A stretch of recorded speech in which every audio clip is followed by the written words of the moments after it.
ዶሮዋ ሻምፒዮን ሆናለች። ቶተንሃም ሆትስፐር የአውሮፓ ሊግ ዋንጫን አሸንፏል።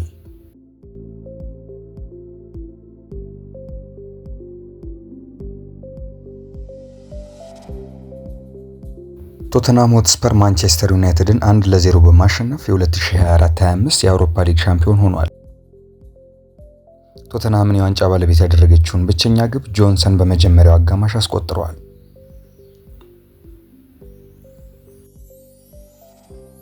የለንደኑ ክለብ ቶተንሃም በታሪኩ ሶስተኛውን የአውሮፓ ሊግ ዋንጫ ነው ማሸነፍ የቻለው። አሰልጣኝ ኤንሄ ፖስቴኮግሉ ክለቡን በተረከቡ ሁለተኛ ዓመት ዋንጫ የማሸነፍ ሪከርዳቸውን አስቀጥለዋል። ማንቸስተር ዩናይትድ በሚቀጥለው የውድድር ዘመን በአውሮፓ መድረክ የማይሳተፍ ይሆናል።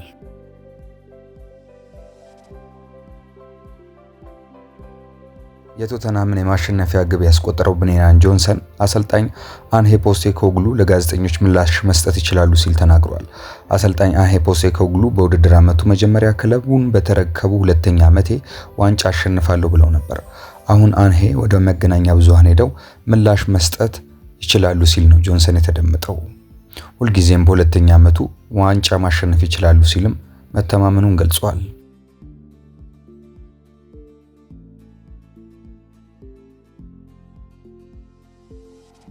የቶተንሃም ዋና አሰልጣኝ አንሄ ፖስቴኮግሉ በበኩላቸው የተሰማቸው ደስታ ስሜት መግለጽ እንደሚከብዳቸው ከዋንጫው ድሉ በኋላ ገልጸዋል። የሚሰማኝን የደስታ ስሜት በቃላት መግለጽ አልችልም ሲሉ አሰልጣኙ ተናግረዋል። አክለውም ጨዋታውን ቀድመን ከመራን ግብ ማስቆጠር እንደሚከብዳቸው ተሰምቶኝ ነበር ብለዋል።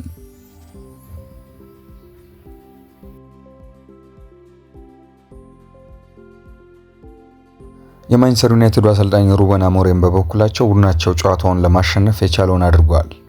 ለማሸነፍ ያለንን ሁሉ ሰጥተናል፣ በጨዋታው ላይም ለማየት ግልጽ ነበር ሲሉ ነው አሰልጣኙ የተናገሩት። አክለውም ዛሬ የተሻለ እንቅስቃሴ ያደረገው ቡድን እኛ ነበርን፣ ነገር ግን በመጨረሻው ግብ አላስቆጠርንም ብለዋል። ግብ ጠባቂያቸው ምርጥ እንደነበር የተናገሩት አሰልጣኝ ሩበን አሞሪም በተጫዋቾች ይተማመናሉ፣ ችግሩ የአንድ ተጫዋች አይደለም ብለዋል። ቡድኑን የማሰልጠን ኃላፊነቴን በፍቃድ ያለቅም ሲሉም ሩበን አሞሪም አክለው ተናግረዋል። ቦርዱና ደጋፊዎቹ ትክክለኛው ሰው እንዳልሆንኩ ከተሰማቸው በማግስቱ ካሳ ሳልጠይቅ በራሴ ፍቃድ ለቃለሁ ነው ያሉት። የደጋፊዎቻችንን ሀዘን እጋራለሁ፣ ደጋፊዎቹ የተሻለ ነገር ይገባቸዋል ሲሉም ተደምጠዋል።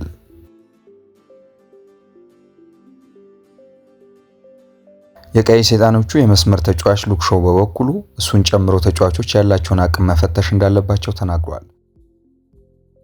ማንቸስተር ዩናይትድ ውስጥ ለመሆን በቂ ነን ወይ የሚለውን ጥያቄ ሁላችንም ራሳችንን መጠየቅ አለብን ሲል ነው ሉክ ሾው የተናገረው። ሾው አክሎም አሰልጣኝ ሩበን አሞሪም ማንቸስተር ዩናይትድን ወደ ከፍታው መመለስ የሚችሉ ትክክለኛው ሰው ናቸው ብሎ ተናግሯል።